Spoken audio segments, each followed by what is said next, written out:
આજે 30મી જાન્યુઆરી પૂજ્ય મહાત્મા ગાંધીજીના નિર્વાણ દિન નિમિત્તે આમ આદમી પાર્ટી આપ દ્વારા ગાંધીજીની પ્રતિમાને શ્રદ્ધાંજલિ અર્પણ કરાઈ છે। આમ આદમી પાર્ટી દ્વારા રાષ્ટ્રપિતા મહાત્મા ગાંધીજીના નિર્વાણ દિન નિમિત્તે ગુરુવારે ચોક બજાર ખાતે આવેલ ગાંધીબાગમાં મહાત્મા ગાંધીજીની પ્રતિમાને શ્રદ્ધાંજલિ આપવામાં આવી હતી।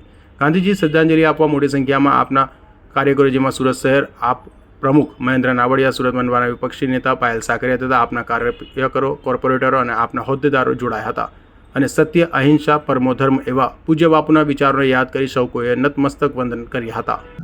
આજે અમારા તમામ આમ આદમી પાર્ટીના કોર્પોરેટર્સ સાથે મહાત્મા ગાંધીજીને આજે પુણ્યતિથિ નિમિત્તે શ્રદ્ધાંજલિ પાઠવીએ છીએ અને મહાત્મા ગાંધીજીએ જે આપણા દેશને સત્ય અને અહિંસાના રસ્તા પર ચાલીને જે આઝાદી અપાવી છે અને સાથે સાથે એમણે જે સુંદર મજાનો એક મેસેજ આપ્યો હતો કે દેશની અંદર સ્વચ્છતા હંમેશા હોવી જોઈએ, જ્યાં સ્વચ્છતા ત્યાં પ્રભુતા।